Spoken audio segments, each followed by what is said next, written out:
Good morning and welcome. My name is Samir Gandesha, and I'm the director of the Institute for the Humanities here, one of the two co-sponsors of our symposium for today and tomorrow, Art, Labor, and the Future of Work. I'm also, in addition to being director here at SFU, the Institute, I'm associate professor in the Department of Humanities as well, and I specialize in modern European thought and culture.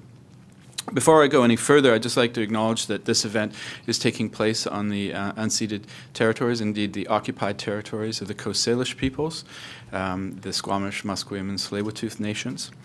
This is especially important to acknowledge given the events of recent weeks, the two trials that took place that acquitted the murderers of Tina Fontaine, the accused murderers of Tina Fontaine and Colton Bushy.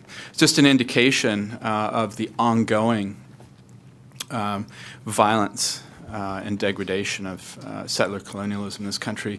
For those who are visiting from the United States, you probably have a certain sense that this country is a gentler, kindler kind of state in the U.S. And in some ways you're quite right. But there's a whole mythology that's built up around this, and it has to do with the fact that our colonialism lies in our past as opposed to our present. Hopefully it won't lie in our future, but this is something that we're having to confront on an ongoing basis. So this is the third event that we're organizing with SFU Public Square as part of the Community Summit on the vital theme of the future of work, Brave New Work. This comprises something like 15 events over 10 days, so it's really quite a mammoth undertaking. The first event that we helped co-organize was the launch of a fascinating and important book by Michael Truscello. Some of you may know him from his film on the economic crisis of 2007-2008 called Capitalism as a Crisis. It's a terrific film. If you have a chance, please take a look at it. So it's a book by Truscello and also Ajamu Nangwaya, who's also co-edited another book on Jackson Rising, looking at sort of black autonomous economic organizing in the city of Jackson, Missouri. And the book is entitled, Why Don't the Poor Rise Up? Following it on the same night was a brilliant lecture that we hosted by John Clark, who's an activist, a longtime activist and organizer with the Ontario Coalition Against Poverty, who made a compelling case against basic income with the panel of respondents who responded both pro and contra to his position. I think this was an important event because it exemplifies, I think, what we want the Institute to be. We want it to be a kind of space in which we see a force field of different positions, arguments, debates and discussions, and indeed dissensus. I think the university is ever more imperiled as that kind of a space, as there's a certain kind of polarization that has infected it, whereby it's often difficult to engage in a fulsome way with positions that you disagree with, and that you may be able to disagree with in a reasoned and respectful way. So the Institute, we're committed to trying to maintain that space. I think it's very important.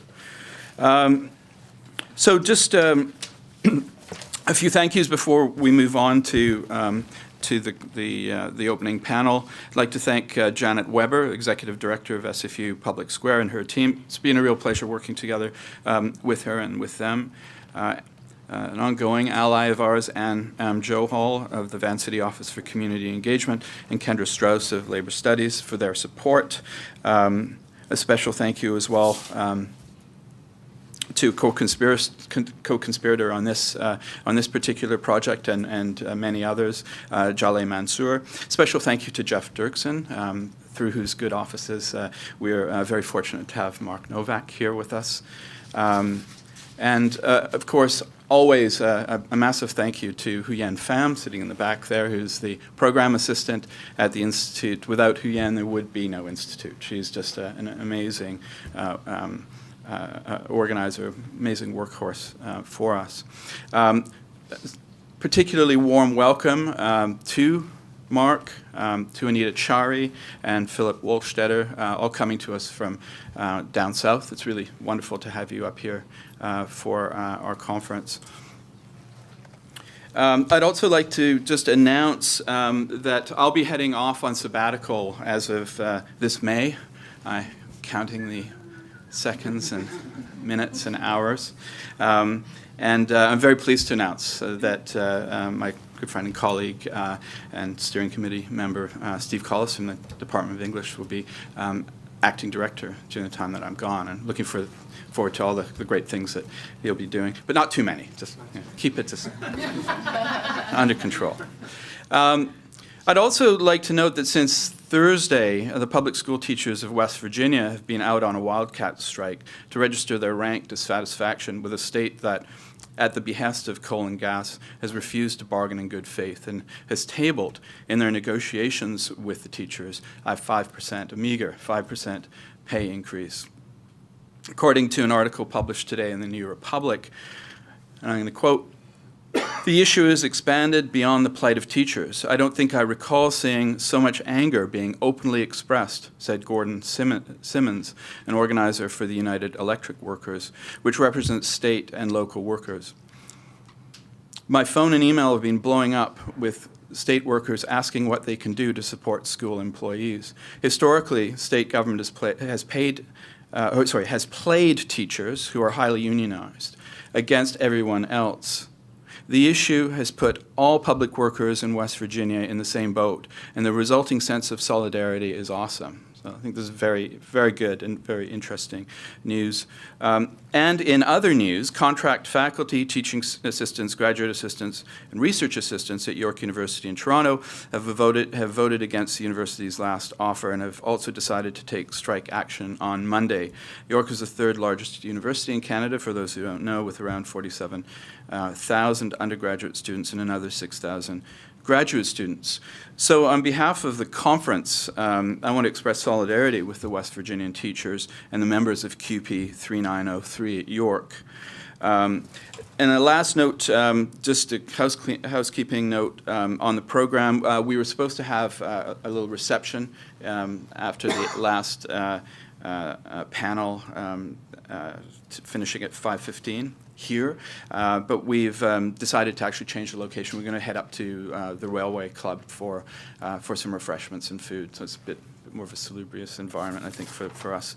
So without any further ado, I'm going to introduce my friend, colleague Jeff Derksen, who's poet extraordinary, has written a good deal of criticism.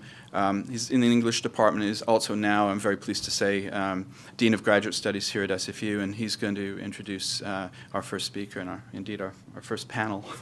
So big hand for Jeff Derksen.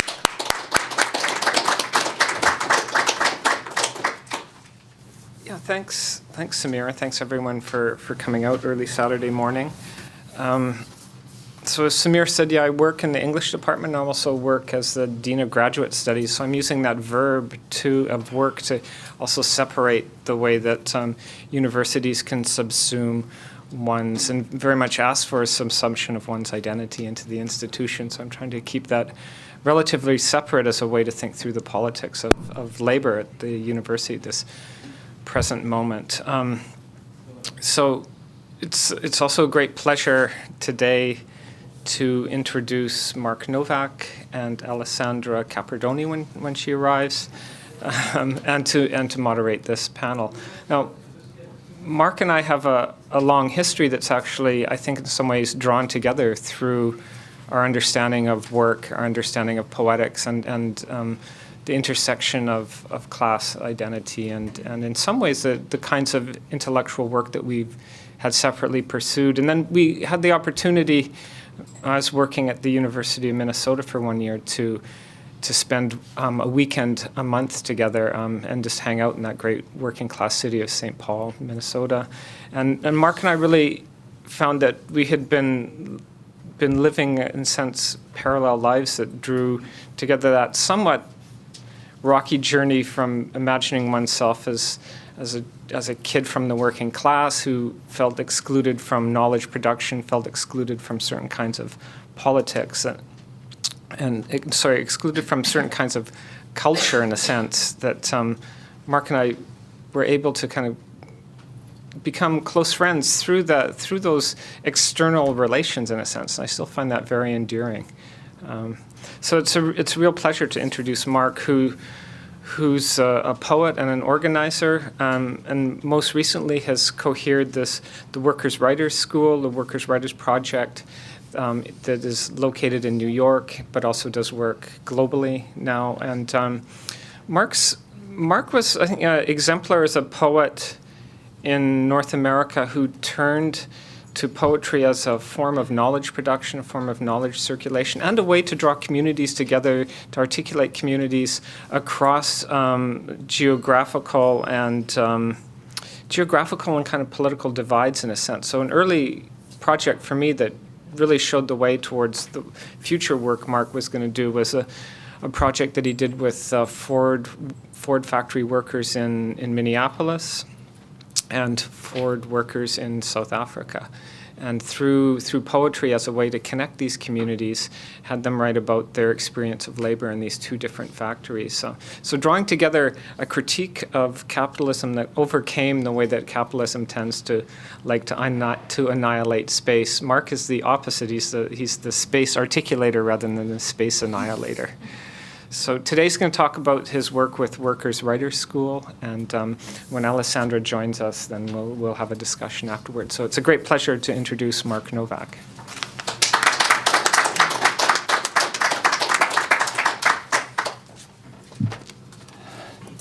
Thanks, Jeff. Hey, everybody. Good morning. Happy Saturday. Brought to you by the labor movement. I'm so happy to be here. Thanks to Samir, everybody who worked on organizing this, to my longtime comrade Jeff, to SFU and SFU Public Square. It's great to be back again in Vancouver. As Jeff was saying, when I was a graduate student in an MFA program, one of the things I got to do around 1990 was begin teaching in the poetry workshops in the public school system. And for about a decade or more, I did a lot of work teaching Poets in the Schools and Poets in the Prisons programs, both of which have been fairly well established since the early 1970s in the United States. But as I was kind of researching them, I became really interested in not only this kind of workshop where people went into schools or prisons and tried to give voice to the people, the students, and the people who were incarcerated in the prison and industrial complex. But I became especially interested in the ways in which the poetry workshop followed on the heels of uprisings and rebellions. So one of the things I began tracing was the way in which, starting with the Watts riots in LA, very soon afterward, a writer named Bud Schulberg started something called the Watts Writers Workshop. And poets from the Watts neighborhood in Los Angeles would gather together at a couple of different spaces, one of their spaces, the Watts Happening Cafe, write poems, publish poems that seemed much more politicized than a lot of the work that would eventually be coming out of other types of programs like this. A poet who's very important to me, June Jordan, did a similar thing following the New York City teacher strike in Brownsville, Ocean Hill, and began teaching poetry workshops in the schools that had a much more politicized nature than other Poets in the Schools programs that were beginning to burgeon at that time. Similarly, after the Attica prison uprising, a poet named Celeste Tisdale, who taught at a community college, Erie Community College in Buffalo, New York, would travel once a week to Attica immediately after the uprising and teach a poetry workshop. Those ended up being published in a small book from Detroit's Broadside Press called Betcha Ain't, Poems from Attica. And again, a lot of the poems here are not this sort of softer voice that you hear in a lot of the Poets in the Schools anthologies and some of the other workshops, but these were poets who were reading Amiri Baraka, Sonia Sanchez, and writing in that style kind of a people's history of the Attica prison rebellion from the voice of the inmates who participated in that rebellion. So in light of that and my own work in the schools and prisons, starting about 12 years ago, this is the workshop that Jeff had described. I approached a Ford plant, St. Paul Ford assembly plant, which announced it was closing in 2006, and asked if I could offer a poetry workshop to the workers who, many of whom have been there 25, 30 years and would be losing their jobs. And we met once a week in between shifts at the plant and at the UAW Union Hall across the street and wrote poems. And shortly afterwards, I got a grant to go to South Africa to read from one of my poetry collections. So I emailed the union there, NUMSA, the National Union of Metal Workers of South Africa, and asked if it would be possible to facilitate a poetry workshop. I described what I was doing in the Ford plant in Minnesota, and because they had had such a long tradition of cultural work, of things like poetry workshops being part of the anti-apartheid struggle, they replied almost immediately, yes, we have set, I mean, this was 3 days after I sent an email to just a person whose email address from NUMSA I found on the web.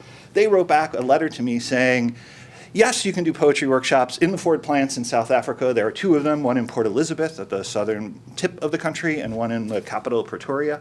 And they said, yes, come out. We've set up already 2-day, 8-hour-a-day poetry workshops in both of the plants. Here is the mobile number for your driver who will pick you up at your guest house. Are you a vegetarian? Because we're catering lunch at them. Like, they had the whole program completely set up and from an anonymous email 3 days later.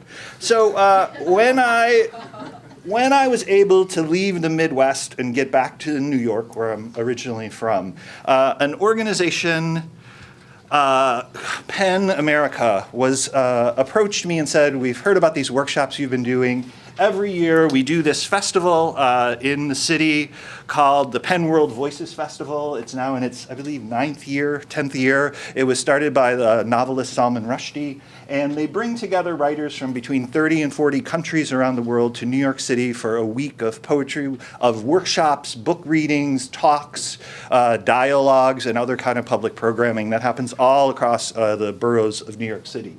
And so when I met with them, they asked if I might be interested in doing a poetry workshop with a labor group in New York City. And when they approached me to do that, there had been this sort of history of me being really disappointed by my contacts with the American trade union movement.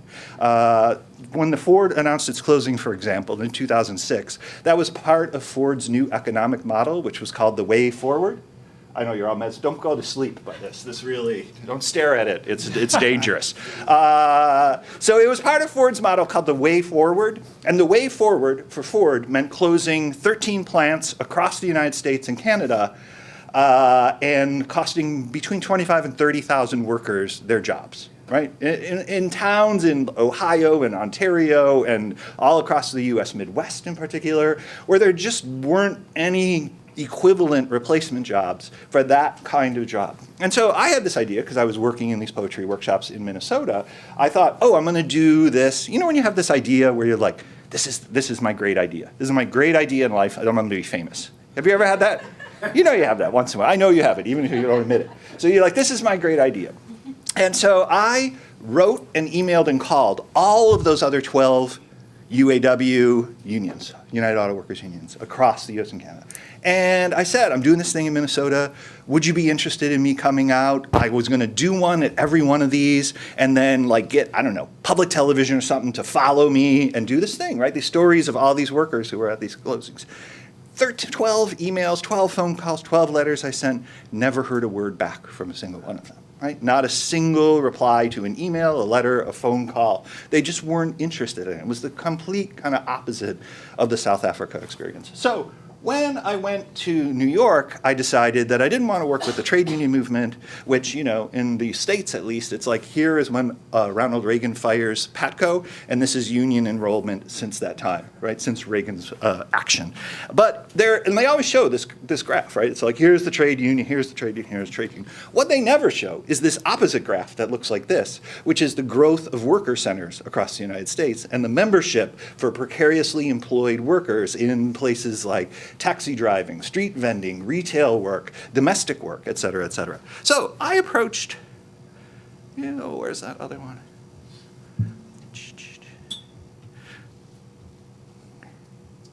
So the group I approached was Domestic Workers United, which had been organizing immigrant and migrant domestic workers in New York City, particularly from Latin America and the Caribbean. And they had just passed a Domestic Worker Bill of Rights. The first Domestic Worker Bill of Rights in the United States was signed by then New York Governor Patterson, that gave domestic workers the first ever workplace rights in the United States. They had been kind of historically left out of workplace rights from all the sort of 1930s, 1940s worker programs that had been developed. So I met with them and we started meeting for poetry workshops.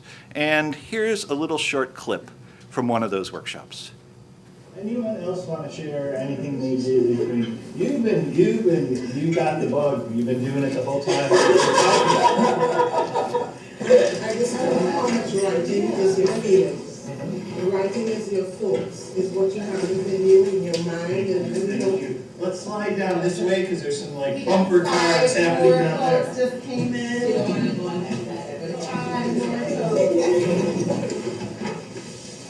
We're soon, who knew that poetry is so popular, we're going to need a bigger table.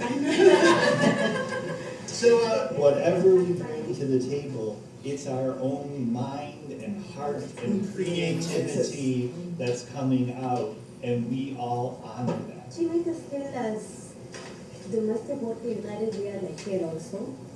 Because we have so many ideas here and we keep it quiet. While you're on the job, there's so many things that conjures up in you. There's feeling of shame, there's feeling of anxiety, there's feeling, my God, why leave the sunny island of Trinidad to come here to walk somebody's baby? Who can say we are not strong? You? You? Do you even dare to open your mouth? Because I can tell you how strong I am. There's just so much to say. There is so much to say. There's so much to say. That's the title of the anthology. Yeah. That's exciting. That's it. We are onto something. Mm-hmm. Yes. Yep.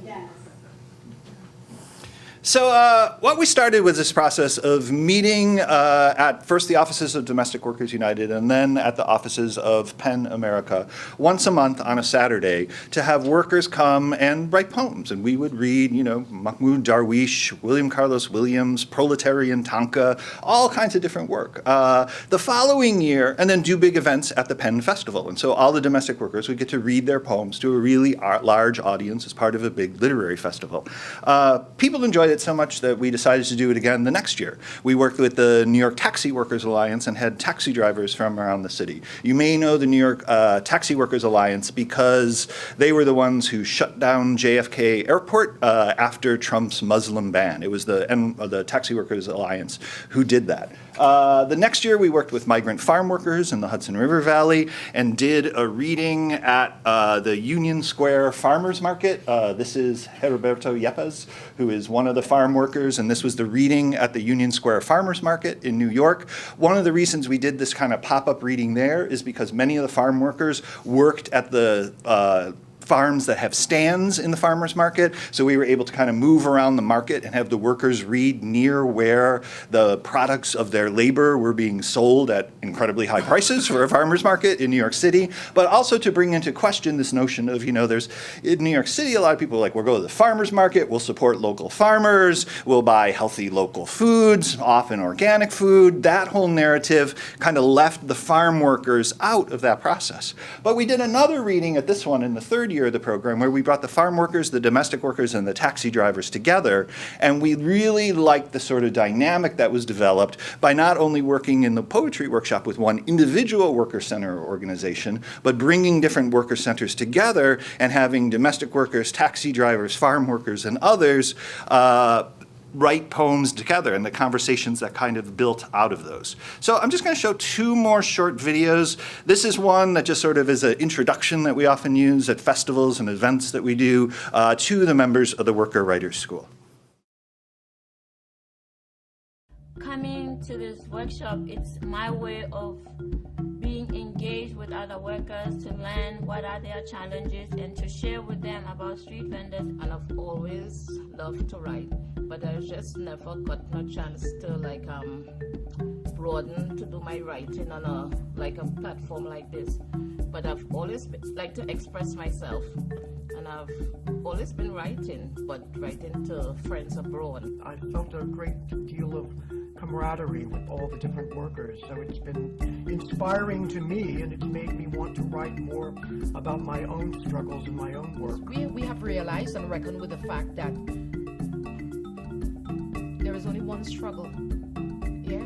When we look at it, whether it's a taxi worker, whether it's a domestic worker, whether it's picture the homeless, whether it's this person who walks into the room who just wants to write, whether it's that kid who works in the beef patty, Tower Isles restaurant. He and she's got that story to tell. So yes, I think that what I do is looking back and bringing up, and I should. It's my mandate as an activist, as an organizer, that I should look back and bring up.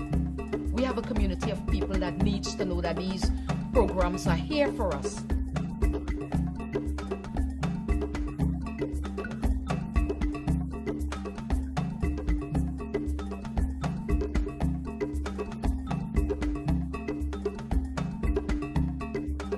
Well, it helps me therapeutically. It helps me to understand where I've been, what I've done, what I need to be doing, where I need to focus, what I need to change, what I need to discard, what I need to integrate into my life. It just helps me, it gives me a point of examination to be able to really look at life more objectively. Social justice movement goes in many directions, and being able to write about social injustice is very, very empowering, and it gives people, if you have to do a chant or write something down, it gives people a chance to really ignite and to be able to express that in a way that no one else can. And just coming here, I can hear the music and the drum and dancing to the beat, the words just begin to flow.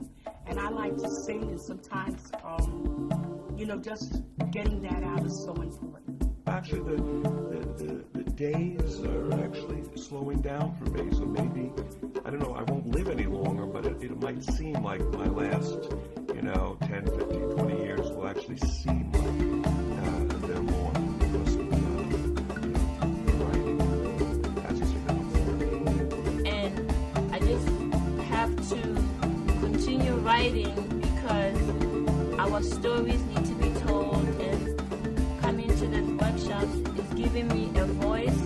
It's helping me to develop that voice, and I can't wait to have something to share with the world that is written and that is part of my experience of being with the writers group, the workers group, and I'm very excited for the opportunity, and will keep coming until a book is published. That's my dream. Wow.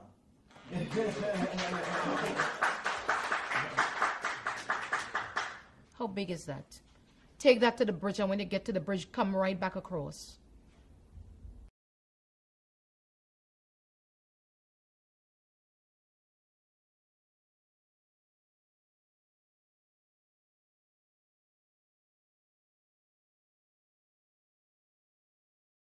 So the last thing I want to do is I have a handout because this is how I do it. So this is a poem that was, one of the things we talk about a lot. I'm not sure if there's enough, so if maybe a couple people could share, that would be great. But there should be almost enough. So one of the things I try to work at a lot is bringing work. Oh, I gotta go back there. Sorry. I like being in front. Okay, good. All right, so one of the things I really like is trying to bring an incredibly wide range of models and source material to our workshops. And so we use a really wide range of international poets, poets really from all around the world we've worked on, both major kind of canonized poets and poets probably even poets in the room might not have heard of. And so this is an example, I think, of the latter that, and I got an email from a publisher about 2 years ago who was pulling together a first translation of this burgeoning worker poets movement in China to ask if I do a little blurb for it. And so I was reading it, and the work is just incredible in anthology. It came out about a year ago. It's called Iron Moon, a really powerful anthology of this really totally burgeoning worker poet movement in China. So I picked this one in particular. I'm just going to read the poem called Language on the first page, which shows when we did it in October of 2016. And just listen for the language, the particular vocabulary of work that happens in it, because this is what we talked about in the workshop when we did this, is we read the poem and we had people circle particular vocabulary that seemed about this poet's workplace, and then we brainstormed about our own workplace vocabulary as domestic workers, street vendors, taxi drivers, et cetera, and wrote poems that we then performed that night at something called Lit Crawl in New York City at a gallery space called Chinatown Soup. So I'm just going to read this poem and show one last video from that Chinatown Soup reading by one of the guys you saw in the video, Orlando McIntyre, who was working at that time at the Tower Isles Jamaican restaurant serving those beef patties. Okay, and so this is the poem from the Iron Moon anthology called Language.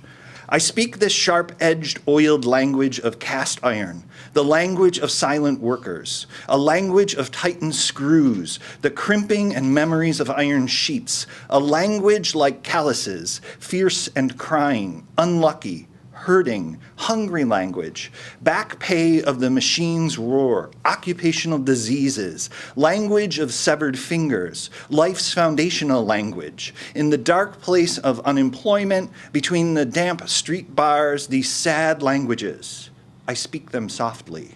In the roar of machines, a dark language, language of sweat, rusty language like a young female worker's helpless eyes or an injured male worker by the factory doors, their hurting language, language of shivering bodies, language of denied compensation for injured fingers, rust-speckled switches, stations, laws, the system.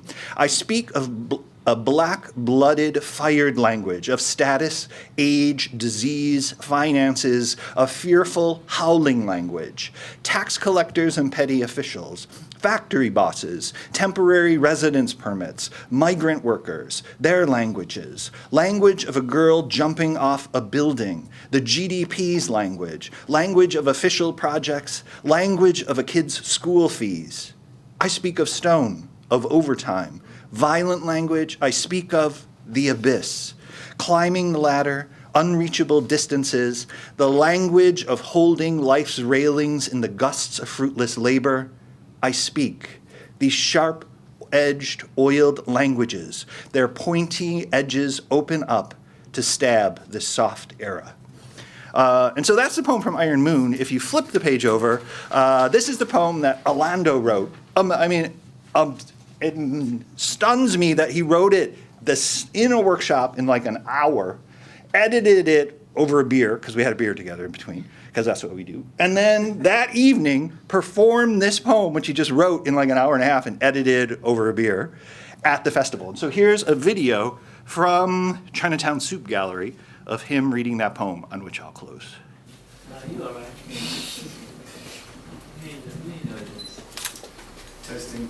Testing. All right. Okay.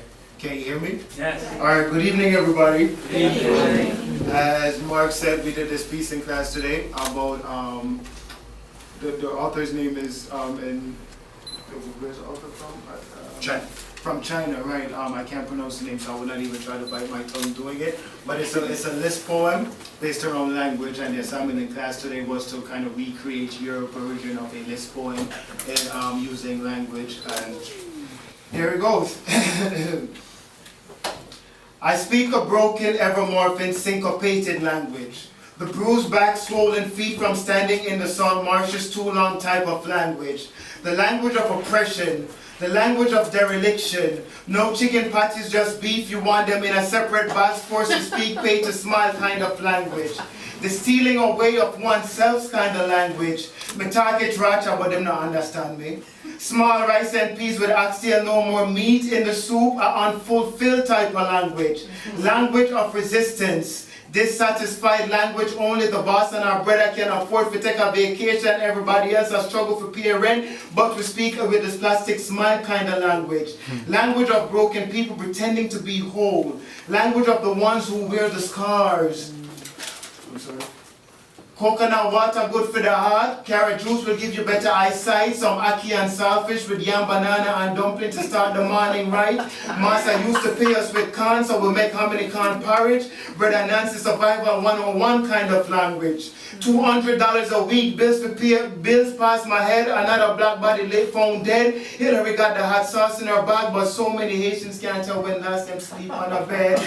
We were never meant to survive. The language shared by the clan frozen in a perpetual state of mourning. Ezekiel saw the real kind of language. Displacement of blackened bodies, the forgotten language. The white man in them suits said them don't understand my language. Don't want this no more. Beat the kettle drum, play a little Pocomania, make me reconnect with my maroons. That's my type of language.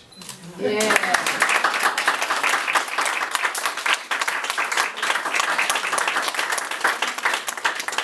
I look forward to talking about it more in the Q&A afterwards. Thank you, everybody.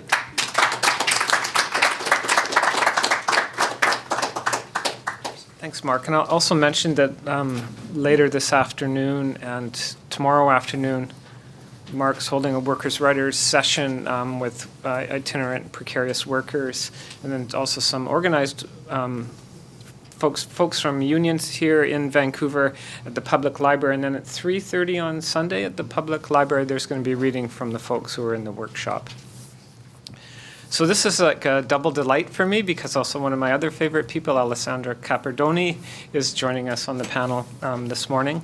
So I've known Alessandra for her work in the English department and both intellectual and community work that she's been doing through there and the way that she's really broadened out it to make SFU a better place through her labor. So I really appreciate everything she's done for that. And her research has had a great trajectory, in my opinion, moving through the different ways that avant-garde poetics and also the way that communities have cohered around particular poetics and the way that politics are embedded not only within literary form but within the way that the communities form out of those aesthetic considerations that are always political. So as the note says here, her research focuses on avant-garde poetics and experimental writings in the context of the nexus and space of nation, culture, gender, and sexuality, and subjectivity and desire in relation to larger social imaginaries and practices, and crucially, in the way that those social imaginaries and practices are constructed rather than simply pre-existing.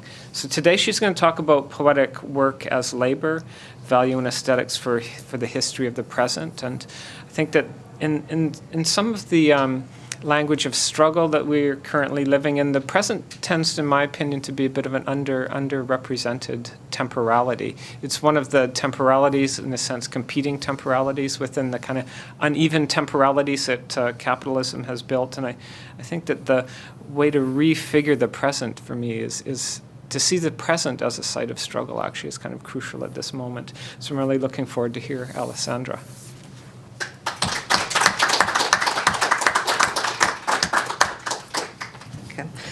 First of all, thanks Samir for inviting to what sounds a very interesting event today.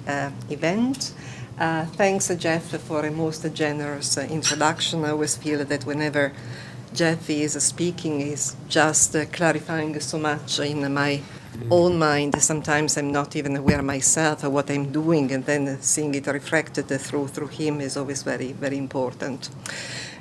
So my talk today is entitled Poetic Work as Labor, Value and Aesthetics for a History of the Present. And the idea that I wanted to explore is something that I've been circling around for some time in thinking about the labor of poetic work in different forms. So both on the affective side, on the actual production of material materiality of text, the communities that are being built, but also what the texts themselves are doing as labor. And so I wanted to tie in with what is the general theme of this event in terms of aesthetics, and connected it to the idea of value and how fraught that is, especially for our times when value in effect has been co-opted by a certain way of thinking, by certain capitalist structures. And this led me to Michel Foucault's notion of the history of the present that Jeff was just mentioning as a most urgent moment in my view. So my discussion today comes out of the discourse of poetry, less so from the philosophical and the economical. I'm starting with a disclaimer. My paper will be more a series of reflections than a coherent argument.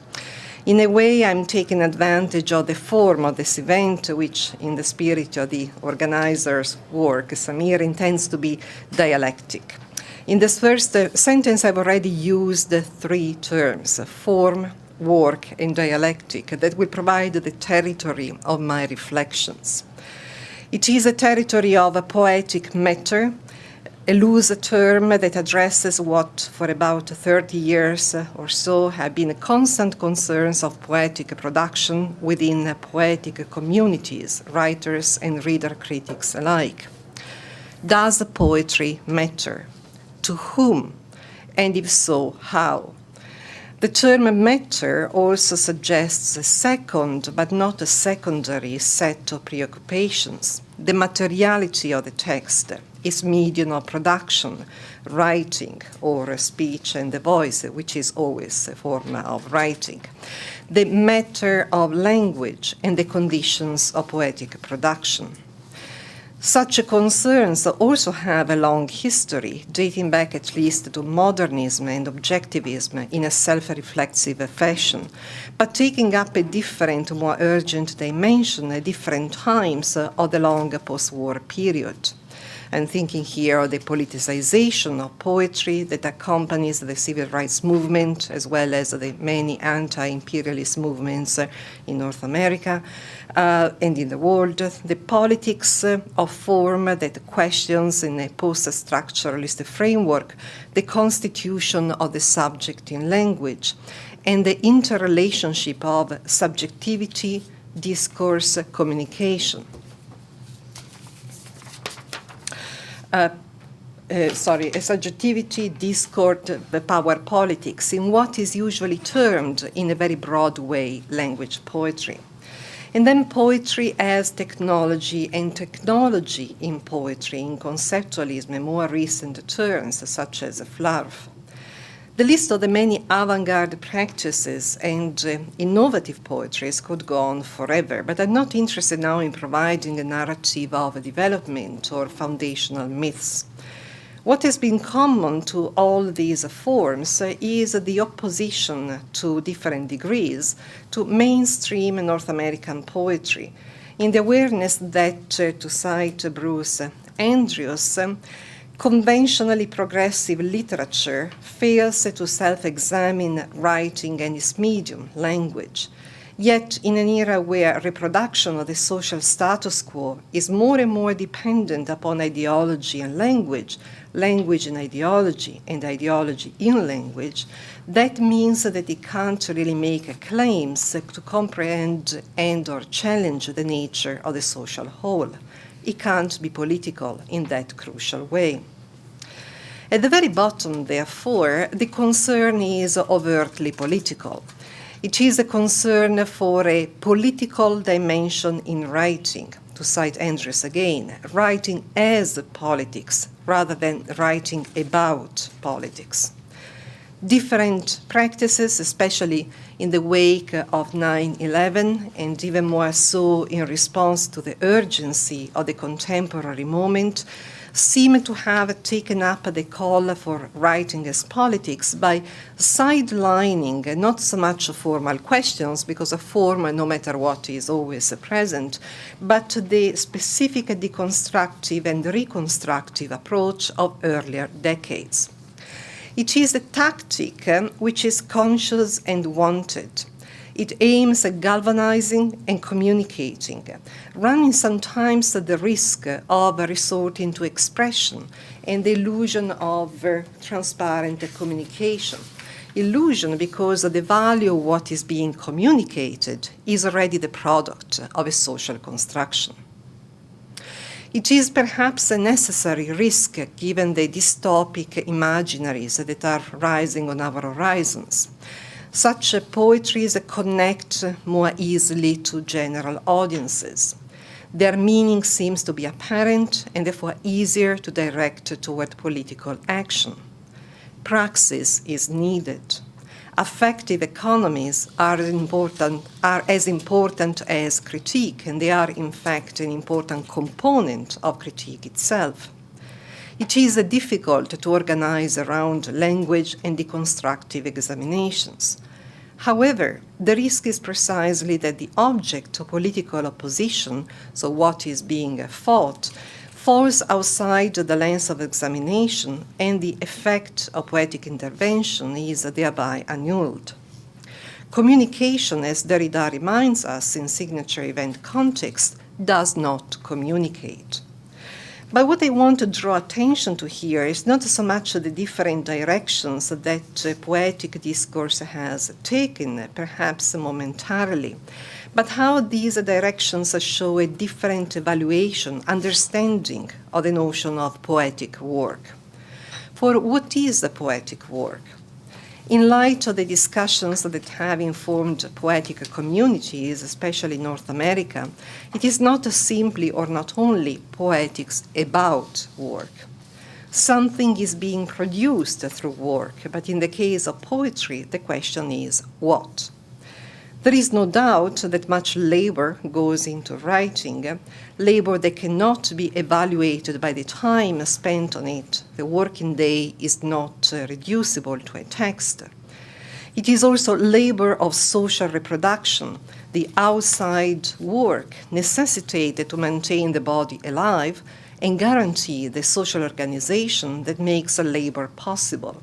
A reproduction that more often than not is also gendered in the feminine, and that definitely is positioned in a hierarchy of social relations. So somebody has always to do some practical work for us to do the rest. It is a labor that cannot be measured by exchange value, nor by use value. If technically we can consume a poetry, we can hardly convert it to a specific usage. Nobody eats poetry, nobody starts a revolution for having read a poem, and the action of the poem does not translate easily to political action.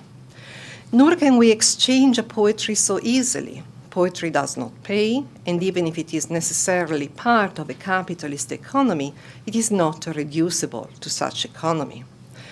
Poetry, therefore, falls in the interstices and spills over the borders of legitimate economies, including the legitimate economies of aesthetic production and consumption.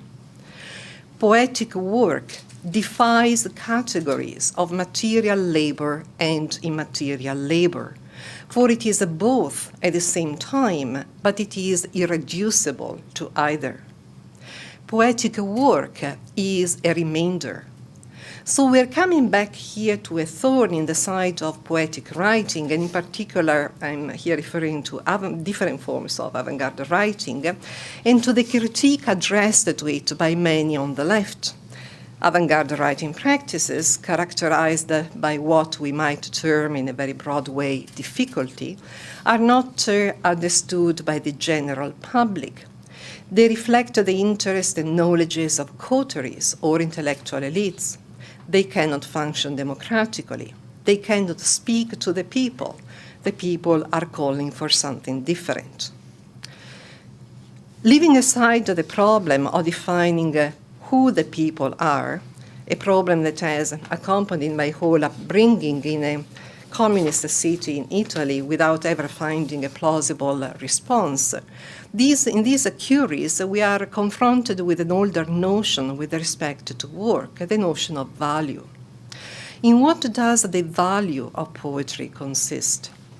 If the objective is, by definition, as we have seen, poetic, politic, to use a term of a Canadian writer, Nicole Broussard, what form should that politics take? When such politics must necessarily confront the conditions imposed by capital, can we rescue poetic work from the imperative of economic value or simply economism?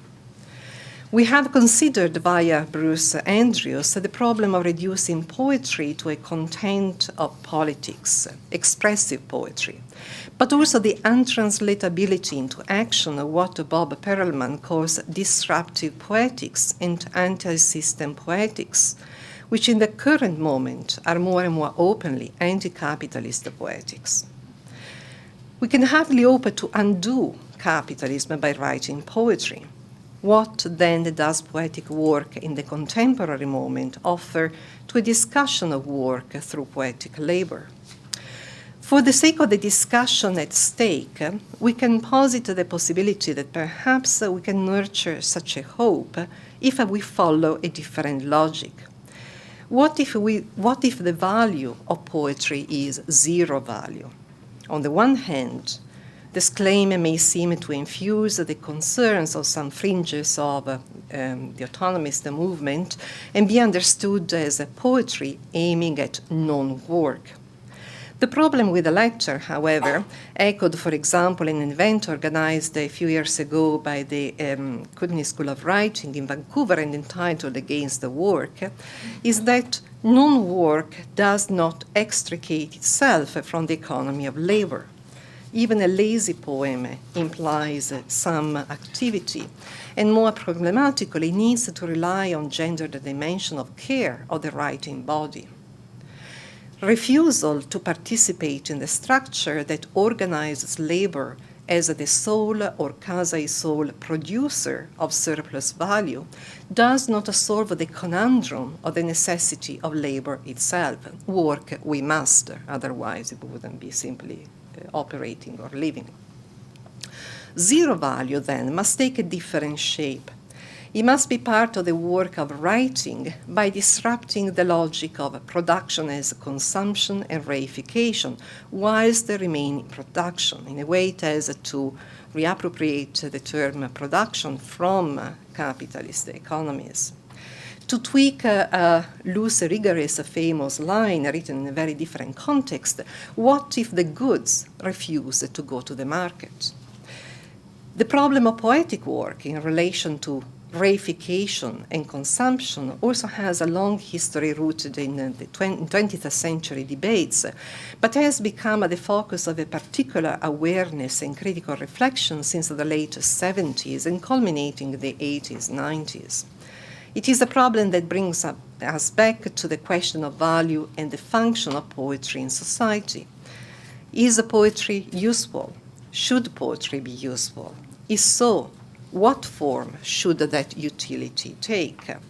And this is often the call that we hear, even when we teach, but generally speaking, that in the end all this is very fine, very interesting, but what is it for? What is the usage value of that? And in this way, we always run the risk of reproducing somehow a certain logic of production as a usage, or reinsert into social discourse only a certain form of thinking and operating. Does the value of poetry lie in its ability to voice concerns about the present in loud terms, in ways that parallel Rebecca Belmont's megaphone installation that I have? Oops, what is happening here? Well, never mind. Questions of indigeneity and environmentalism constantly pursue these objectives. Does it lie in alternative information to the dubious nature of a compromised public rhetoric, in a rethinking of history, or in a call to action? All of these are valid and important objectives pursued by different forms of poetic production. all of them attempt through different means to produce alternatives to the co-optation of public discourse. But should we value for its effect or for the labor itself? In a system of social relations whereby capital takes over labor processes and the nature of the laborer itself, it should not come as a surprise that value is appropriated by these same processes to be destined for restricted circulation and consumption. As Stephen McCaffery already noted in his essays from North of Intention years ago, this is precisely how language operates. Grammar, like capital, restricts the free circulation of meanings by organizing linguistic forces through constraints, turning the free play of fragments and parts into parts of a whole that is into objects. Capital, like the state or orders of power of different forms, all operate like grammar. Reification, then, is only the natural consequence of this. The strategy operated by language writing to escape this conundrum is the one of the opaque text, the unreadable text, addressing the problem of ideological inscription. But the consequences, as we have seen, have been in the long term a refusal or dismissal outside of specific poetic communities. And so here, very briefly, just to wrap up my talk, I wanted to go back. I don't want really to pit somehow language writing against the more contemporary forms of Poetic that have a closer appeal, or at least attempt of a direct engagement with audiences. It is not a question of a dichotomy, but rather reflecting on what does a poetic work too. So I wanted to go back to the idea of economy which is not economics. Economy understood as the distribution and circulation of forces, material and social forces, and intensities, including those forces and intensities which saturate a text.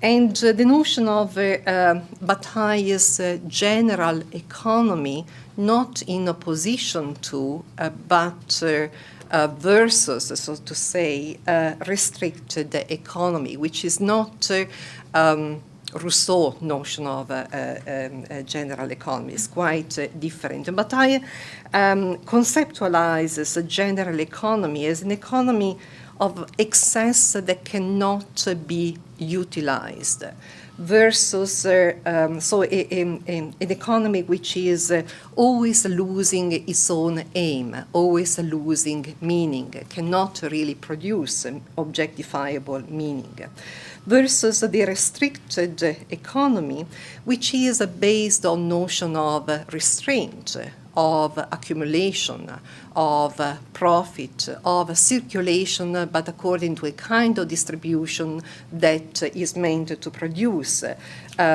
investment and accumulable value. And so we could somehow place on the side of restricted economy also certain ways of thinking. I think that now Samir is going to shoot me, but probably the whole institution of philosophy, I think, reason, together with the capital, all official economies, are the part of restricted economies. Because even when we have, for example, in the articulation of the master-slave dialectic in Hegel, and this kind of battle of consciousness and depending, but also intersubjectivity depending on the consciousness of the other, which is meant then to move forward in progress. What is missing here is always the loss of the subject itself, what is expended, what is not recuperable. And it is precisely that irrecuperable that instead can produce perhaps a different way of approaching certain questions.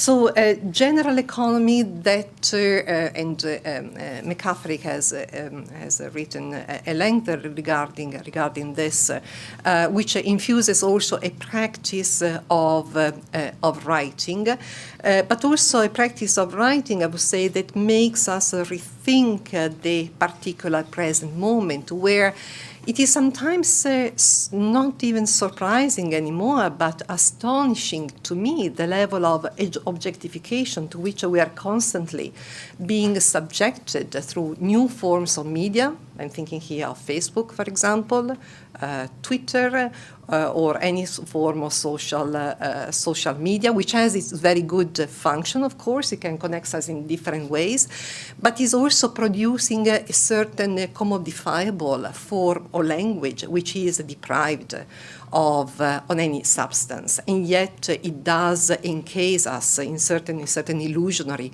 practices about the present. So we're all living in this bubble somehow, and it becomes quite difficult to puncture even the bubble. It does also not leave structured for the sense of loss, which at the end of the day is what structures our whole life and labor itself. When I was still studying at university, I worked in factories in Italy, and there is nothing like proper accumulation. It does not work in that way.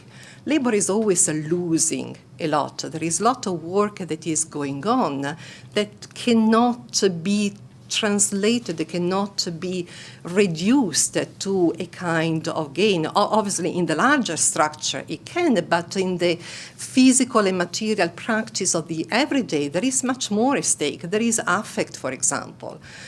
People who are actually attached to their labor for the kind of camaraderie that is coming out of that particular workshop or that particular space. Whole identities that are constructed but also generated in a very creative way through labor practices. So even the reality of labor itself is constantly based on loss. And yet, capital, accountability, this horrible word, being accountable to what? Being accountable, but only some people are accountable. Those of the upper scale are never accountable to anything, of course.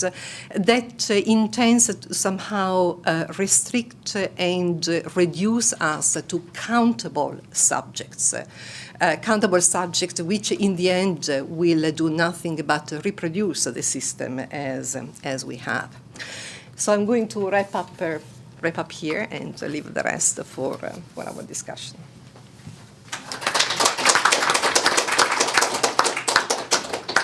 I'll try and perhaps just tie these two talks together and formulate an opening question for both of you to start the discussion. We have about a half an hour, so we have relatively leisurely pace at least in the kind of temporalities of academic conferences. It's really fascinating for me to see these two papers and two presentations and two close friends of mine in dialogue here, because I think what we see is kind of two poles within tendencies of contemporary poetics get articulated and have their edges sharpened in a sense. So from Alessandra, what I hear is a critique and an outlining of the avant-garde's push against poetry's inclusion into value regimes and its tendency, at least within that avant-gardist tendency, toward a general economy, an economy of excess and circulation, with an emphasis on poetry as a site of production rather than poetry as a site of consumption.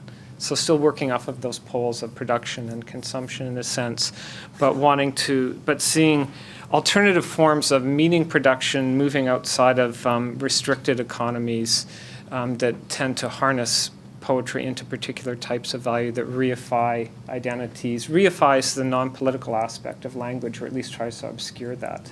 And then your critique of that too is that perhaps it obscured certain forms of community, obscured certain forms of site specificity as well, you said. And then with the work that Mark's doing, we see poetry as a social discourse that coheres communities, but allows a different form of community to emerge through poetry as, I won't say vehicle, but let's say poetry as the site that allows forms of critique against the value regimes that people's lives are being brought into.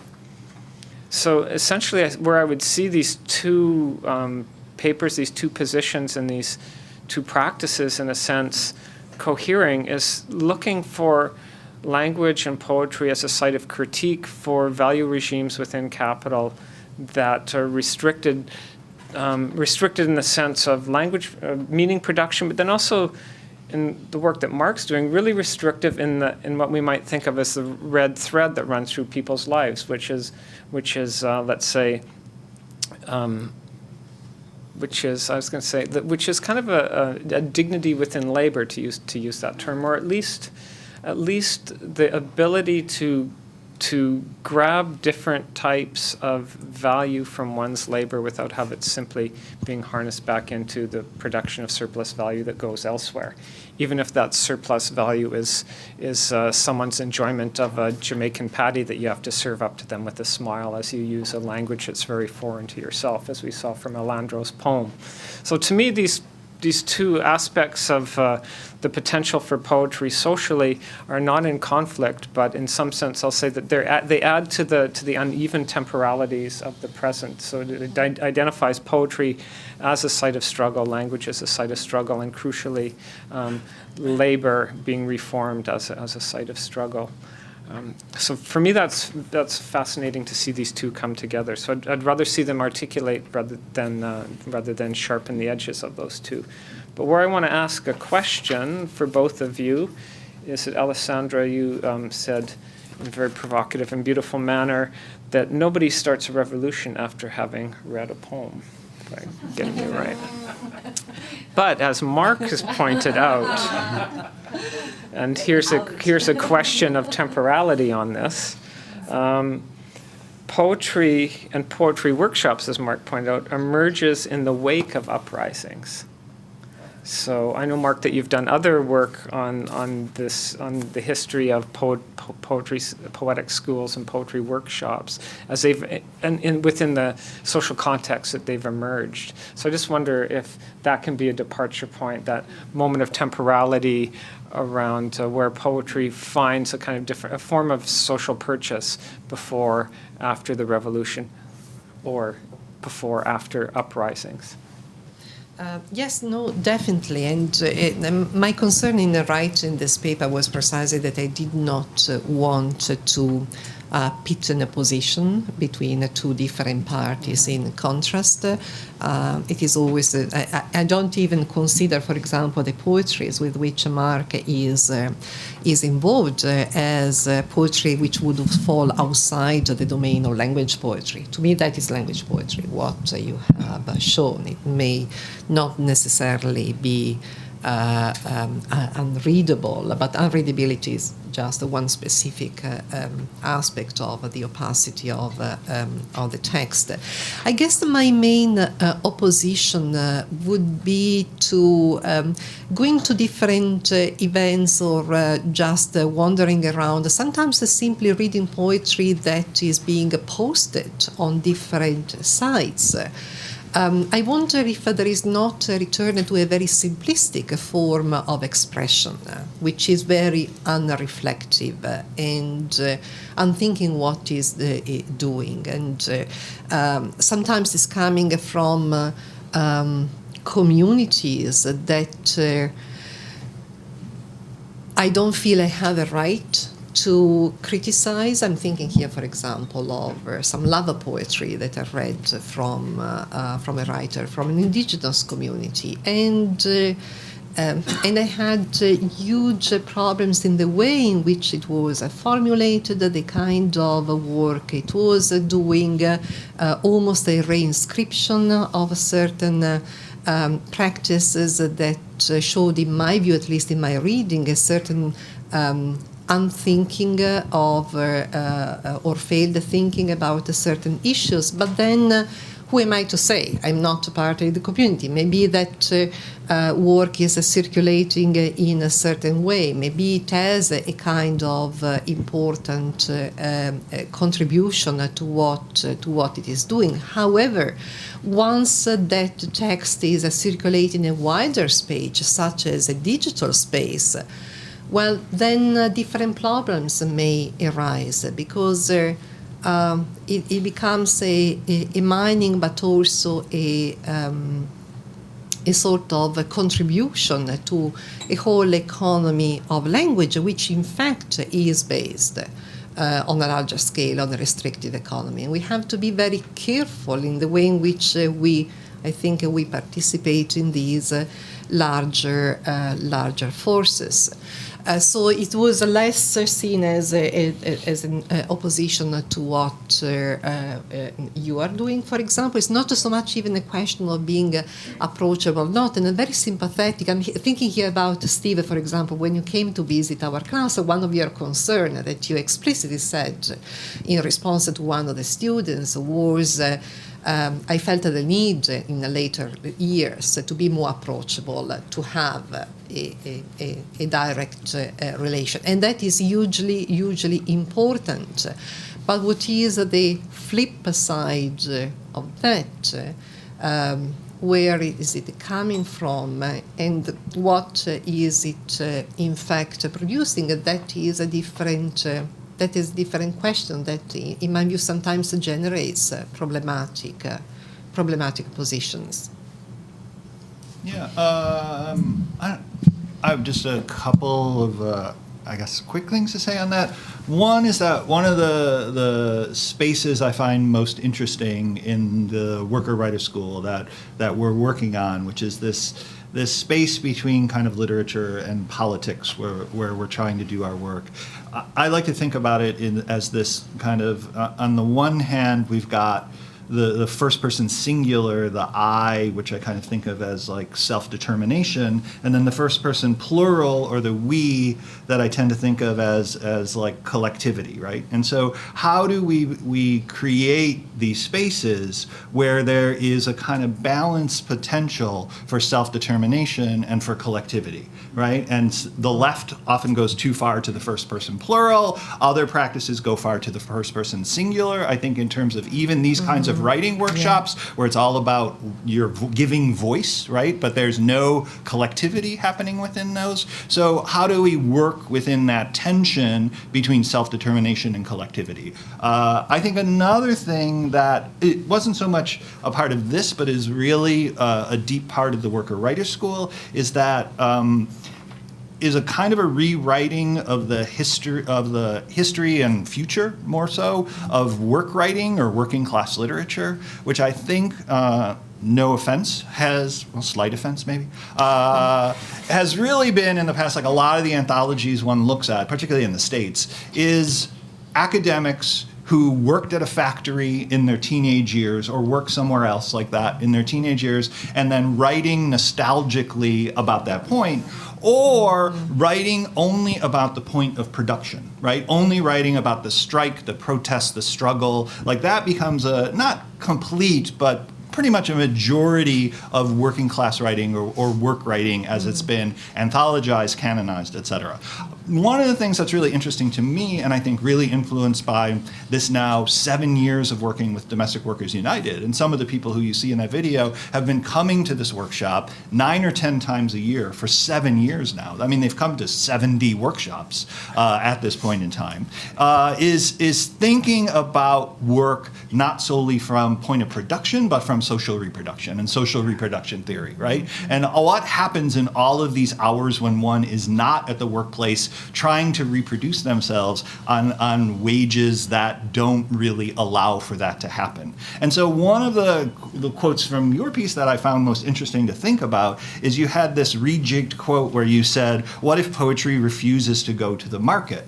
Whereas I showed a space in which the workers actually, the farm workers, went to the market to kind of work against that process of the market, right? And I think a last thing I want to say, just as a kind of reference, is another really important book in my thinking about all of this has been Rancière's Proletarian Nights, right? And sort of looking at the worker, often what is most political is not writing and talking about work, but this sort of creating a space in which the worker is not the sole self that this individual has. And how do we write about dreams and our visions of utopias and all of that sort of future thinking, which links production and social reproduction, links the first person singular, the first person plural, which links the self-determination and collectivity, like bringing all of that together. I'll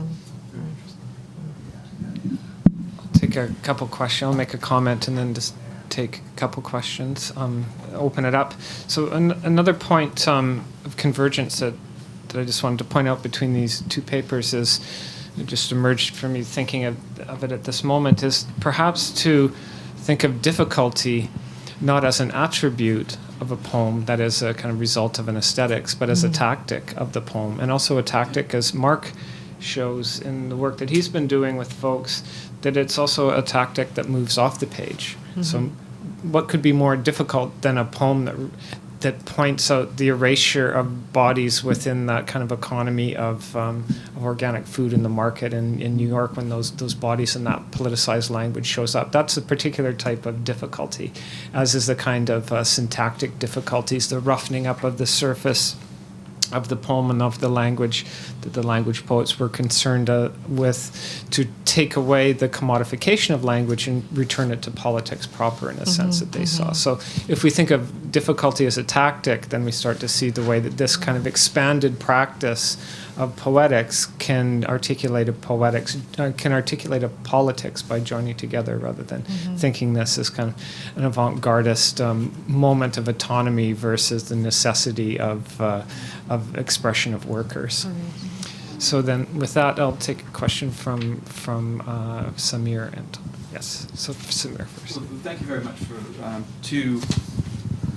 two wonderful talks. I really enjoyed both of them, and I think they do relate very much, at least to the kinds of things that I'm thinking about. And so I'll really begin with the question of poetry and temporality. I mean, it's in the 18th Brumaire, of course, that Marx says that the social revolution must draw its poetry from the future and not the past. And I think that in a way puts the valence importance of the artwork in general and poetry in particular, right, sort of front and center. Although I think we have to obviously complicate what Marx is actually and think through what he's actually saying there. But I'll come back to this quote up here on the screen. And I feel that I'm a little bit confused by it insofar as the way I read it is that it's suggesting that to be political in a crucial way, one must comprehend and or challenge the nature of the social whole, right? But I think that the language, Alessandra, that you evoke, one of loss, of lack, of affect, right, of a general economy as opposed to restrictive economy, tends to move slightly in a different direction, right? Because it suggests the impossibility of that. So there's a bit of a tension there. And I think one way of doing this is to suggest, well, maybe we shouldn't quite so quickly abandon the language of negativity, right? Because that, it's the vocabulary of negativity is that vocabulary that's replaced by loss, lack, and affect, right? So negativity would be something like the poetic work, in a sense, is that which is the most reified, the most fetishized, especially in its avant-garde form, and precisely by virtue of that fetishization, of that reification, it is able, in a negative sense, to make sense of the social whole, which it reveals in its very impossibility. And I think for the reasons we were discussing here, in terms of those aspects of the worker's experience that are difficult, that can't be subsumed, that defy subsumption beneath this category of worker, which you started out with. And I thought was a great gesture, Jeff. In other words, the negativity of non-identity. Right? So the social whole wants to reproduce itself, and the idea of social reproduction is very much central to that. That it wants to reproduce itself as identical, but it fails to be able to do so because it relies on forms of non-identity. Right? So why is that emphasis on negativity so important? Because I think it's the only way we can make sense of not just the daily struggles of workers, both in their work life and beyond it, but also really importantly, I invoked the West Virginia teachers' strike, the York strike. I think we have to make sense of these events in terms of negativity, in terms of certain forms of conflict and struggle, but in terms of negativity rather than affect. So, if you'd like to respond. Gilbert, did you want to jump in now and add, or do you want? Maybe, yeah, Okay. because it's slightly related. Well, thank you for the talks. I didn't hear them. It's like a wholesome breakfast, intellectually. I really enjoyed your talk, Alessandra, very, very much. I like the way you kind of position poetry regarding value exchange and use value. It's very useful to think. And I obviously like very much your take on the expenditure, the waste that Bataille brings into economy. I was thinking in terms of the remainder as the remainder, thank you. The remainder that is at core of the poetry as that thing that cannot be incorporated maybe into the social reproduction, right? That I think you are getting at that in terms of the impossibility. My question is regarding what you were discussing before, the social bonding. How that aspect of the impossibility to acknowledge and yet part of an attempt to name it through language, how that can create collectivities, or what is that kind of link between that remainder and the possibility of creating community with this logic, right? Because it's almost as if a poetry inscribes something that cannot be apprehended with just repeating the social reproductive ideologies and language, right? So that's pretty much my question. And the other part is whether or not to get to that point of abstraction, maybe we sometimes, like in the examples you were criticizing, maybe sometimes there are temporalities and temporalities in collectivities. Like maybe at the beginning we cannot go into the abstraction because maybe there's a grief process to go through, right? Or what you were saying about Steve, like a process of approaching, creating identity, like kind of identifications rather than going into that negativity abstract. Anyways. Right. Well, I think there are two connected questions. I need quickly to kind of wrap my head around it. I would say, just because you talked last, that the remainder is precisely where the bond can truly be formed, because expenditure is a form of loss, but it is a loss that becomes also a subject position. So we think if we are talking Lacanese, for example, I would say it is the analytic discourse. So it comes as the first returning the residue without reabsorbing it into a totality, into the whole. And in the example that Mark was giving, for example, for me the remainder is precisely that going to the market, because it is not going to the market to participate into the market, but to produce a different logic of the market itself. Is a production as a true production, not capitalist production or exploitative production. So that spilling over of poetry, that is where the remainder is, which on a very, if we are talking just on a very textual level, is already there, because when we speak, yes, we have to make sense somehow what we are saying, otherwise we wouldn't be communicating, we wouldn't have any kind of conversation possibly. But I am here with my body right now. How do you account for that? And you're receiving me in some way. And we are on a table for having already, there is a certain dynamic, a certain energy which is here.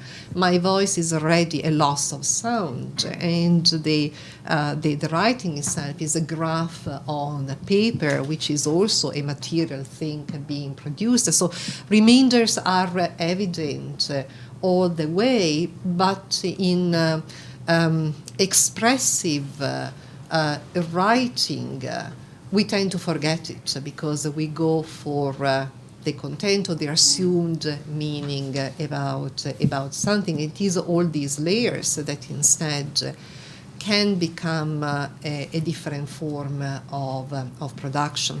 Going to Samir, I did expect this question. I was thinking, well, right, and now Samir will come out with this negativity.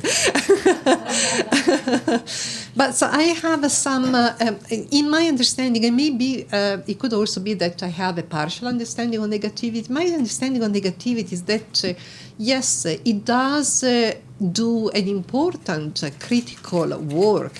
However, it also has its own limitation, because it remains caught in this logic of identity and non-identity, and does not leave much extra. It is the extra that I'm more interested in, that I find more, there is a sort of saturation somehow that goes on. And so, for example, I'm not really a music person in the music scene, but I've always heard about people from punk groups or, these alternative music sides, thinking about music as always already being commodified and fetishized, and producing itself as the fetishized body. This is all fine and well in exposing ideology, but do we need now to expose ideology? I think we all know what ideology is nowadays. We are not in that phase anymore. The revelation of the structures have already taken place, are all in front of our eyes. The question is, what are we doing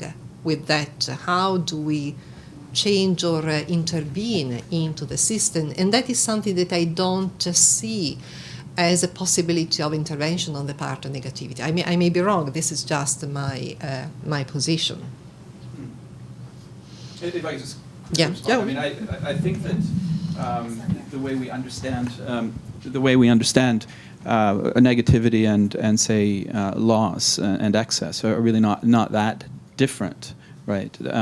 Negativity as a negation as a form of remainder that can't be recuperated, right? I think that's how I'm understanding it. But it's one that's produced by the social whole, right? And how is it possible for us to know the social whole, right? And I think that from Lacan, Derrida, Foucault, it's an impossibility. It's not even something we can aspire to.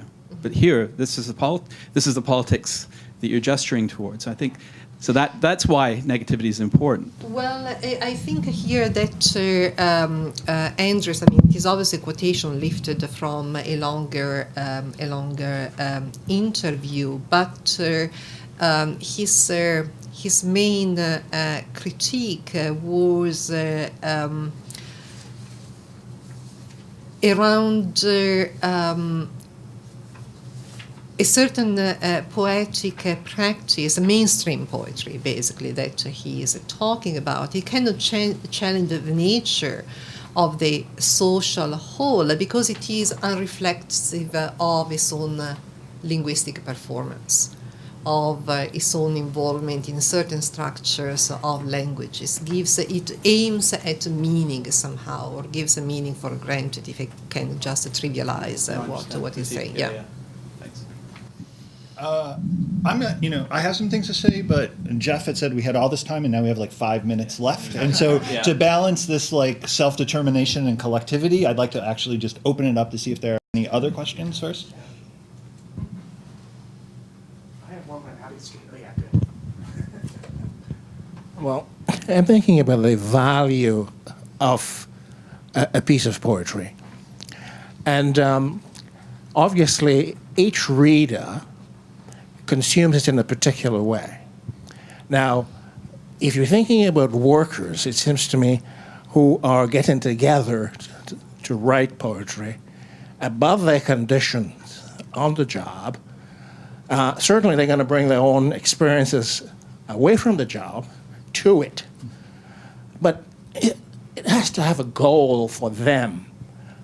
And I want to see it in gains being made on the job for them. I think that's the primary reason, it seems to me, for engaging in the activity of writing and reading the poetry. And, I mean, the disrupting part of it could come in engaging with management in order to have a better compensation. They want to have some value at the end of this activity. So it's not for the hell of it, I would say. Okay? So that's just a thought on this. Oh, there was a second.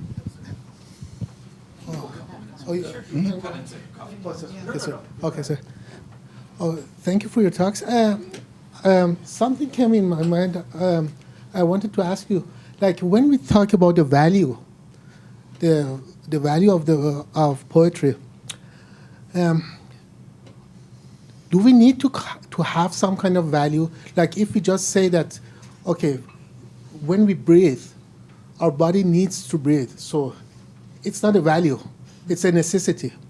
So if we talk about the soul, if we say, okay, poetry or any kind of art or anything is a natural response to our loneliness, to our fear, what is the necessity to reduce it to a value?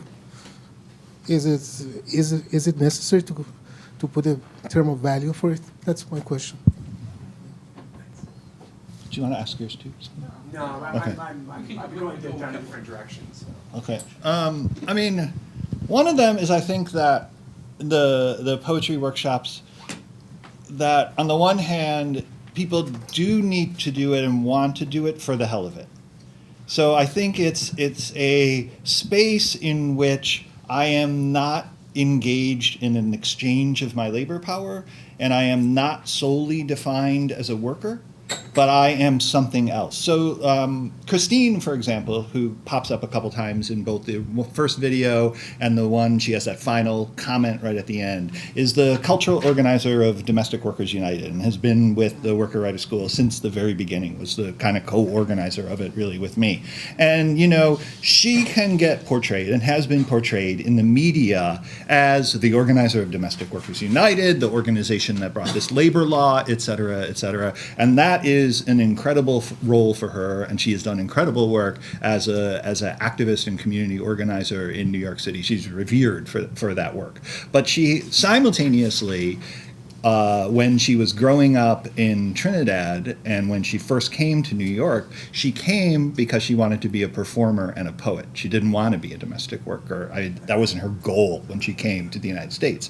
So one of the things that's happened between the Worker Writers School and a project of the Public Theater called Public Works that does a production every year, a community production in Central Park of Shakespeare plays, and one with community organizations, and Domestic Workers United has been a longtime partner of them is it creates these spaces for them to be workers who are simultaneously cultural producers and cultural workers at the same time. And so I think that is one of the really significant values of the workshop. I think another one that's developed in recent years, like I always think about this notion of the space between the first person plural and the first person singular, right? And so like Orlando's poem, we could put more into this area of the first person singular, like him expressing his relationship to his workspace and workplace and time at work at the point of production generally. But I think one of the things we've really worked at is looking at the ways I've tried to find that poetic form itself can create this space between self-determination and collectivity. So just a couple super quick examples. One of them, I've been using a lot, online platform called Etherpad, which is sort of like Google Docs, but you don't need a Gmail account, you don't have to sign in. It's just if you're just a worker with a phone, whichever all of them have, you can just go to this page and collaborate with us. There's no sign in, there's no slow process, you don't lose what you've written in between subway stops in the city. None of that happens. And so the first one we worked at was with a Japanese poetic form called the Renga, which is a collaborative poem written in alternating 3 and 2 line stanzas. And I just opened up an Etherpad page, and then whoever was the first worker to go on it during the day or night after work would just write a little 3 or 2 line poem about their day, be at work, at home from work. And it ended up being, I think, 60 sections long or something like that, with all the voices of the workers expressing their own I point of view, but building a poem that in a way is a collective we point of view. A second example of that is we did a piece called Workers' Instruction Manual. I had seen a piece at Printed Matter by a more conceptual artist who wrote down and documented everything she did at each minute of the day. But because she was an artist, it was much more like, oh, I read an article by so-and-so, or I worked on my MLA citations, which is great. But I thought, when I saw this piece, what would it look like if we had the workers on another Etherpad page, anytime they were given an order during the day, write that down and then put it into Etherpad. So it starts at like 2 o'clock in the morning with one of the cab drivers picking somebody up to go to JFK Airport, and runs through about every 10 or 15 minutes of the day, all the workers who were part of the project writing the commands or orders they were given. And there was a piece came out on the school in the New Yorker in September that just writes about the moment the reporter, a really great writer himself, Wasu, came to the workshop, spent the whole day with us, interviewed participants, and then wrote about how that piece came together. So that's online if you want to Google it. It's the Worker Instruction Manual. And then the third one, which was a really great moment of how this happened, is there was one point where 2 of the people in the video, Davidson, who's a longtime 30-year New York City taxi driver, and Doreen, who's a domestic worker, started just having this conversation in the workshop before class about Davidson told the story about how he drove somebody up to the Bronx and they jumped out of his cab and just dashed into their housing and left him without a fare, which for him is like $70, $75, and that might be what he makes in one day on a bad day on a shift, right? So he just basically lost his income for the whole day. And then Doreen started telling a story that the kids she was watching, she took them to Central Park to hear some concert, and it started raining, and she realized she didn't have any money to take a taxi home. All right, and she's going to take them some other way, I think on the subway.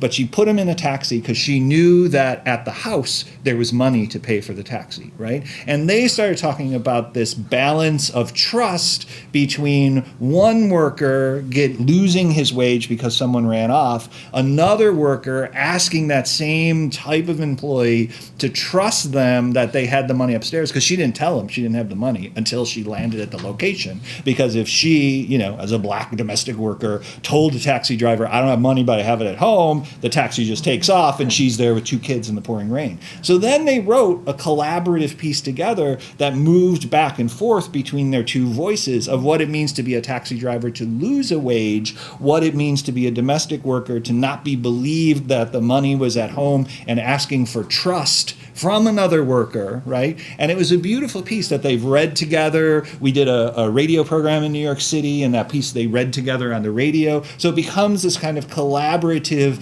two-perspective poem about how we build different kinds of understanding, even from the worker-to-worker level, let alone between worker management, worker and capital kind of level.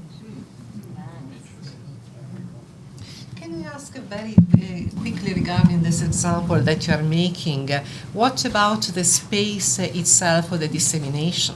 Because all of this is shared, is coming out of a certain site, so it's very specific, but it's also shared in a certain way so that you can still communicate to the audience. Can you briefly, what if that poem was circulating in different ways, in digital forms, for example? Yeah, well, I think it was in certain ways. So we are now doing a series. We've most recently been writing tanka, another Japanese poetic form, and looking at these movements in the 1920s, 30s, and 40s in Japan, where there were these groups like the Proletarian Tanka Society and the League of Revolutionary Tanka Workers. So I shared this with the workers in workshop last week, and I'm actually going to use some of them in the workshop this afternoon at the library. And they were so excited about this, they wanted to form their own society. So they have called themselves the Tanka Worker Society, and I gave them all these little blaze orange notebooks, and they're going around all this month writing a daily tanka about their experience in work, before work, after work. And then we have a publisher, a guy named Josh McPhee, who runs an organization called Left Seeds, Just Seeds, that does a lot of leftist and political pamphlet printmaking distribution in the workshop. And he's making these little tiny micro chapbooks of the workers' tanka for the Penn World Voices Festival this year. So we're looking for ways that it will come out that way in print, but there's a podcast coming out about it simultaneously. It's been on the radio, it's been in digital media, so it's in performance. So we're looking at kind of a really wide range of platforms for distribution, because I think the other thing about the older working class literature and working class writing is it really was anthology kind of based. And those tend to circulate within only particular communities, whereas we're looking for ways to do a much wider outreach. And I'd say the last thing really quickly is we also do every late summer, early fall, right after Labor Day, annual program on Governor's Island, which is this old military barracks off of Manhattan that you have to take a ferry to. And we basically do like a leftist worker writer open school on the island for 1 or 2 days. And we've had people like Bill Ayers and Vijay Prashad. Jeff himself presented at it, Tahimba Jess, who just won the Pulitzer Prize. But we have them leading workshops for the workers, but we open it up to the much larger New York City literary and social movement community, and people come out to the island for the day, bring their families, but it's sort of this really open school idea that, and I'm really interested in this notion of the school, right? Like the certain poetry groups call themselves schools, like even language called themselves a school, but they were a school without a school. They were a school with a brand, but they were a school without a school. And so I'm more interested in the Black Arts Movement, Kootenai, Black Mountain, that were schools that actually had a pedagogical function, had a class, open that up to a larger community. And so those are all kind of models for the kind of work we're trying to do at the Worker Writers School. Thanks, Mark. I'll just make a very brief comment, and then we can go to coffee, I think.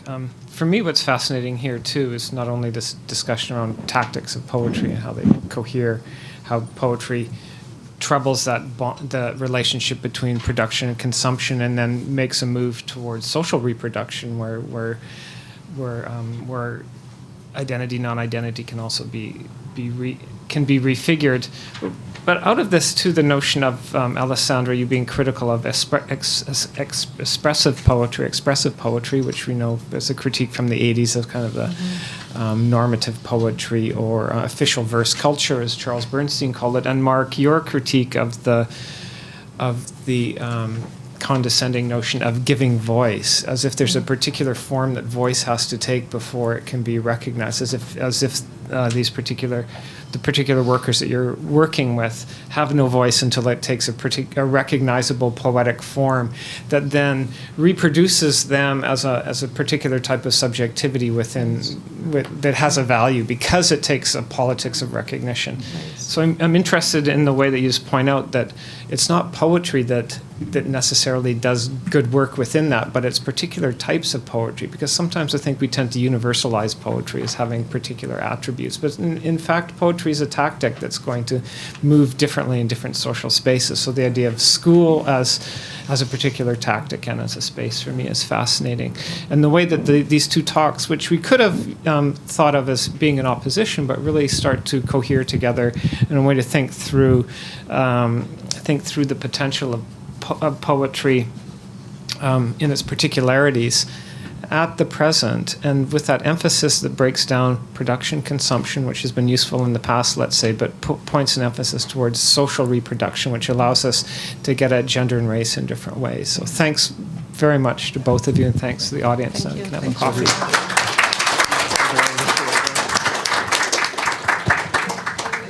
Thank you. First person singular, first person plural. That's so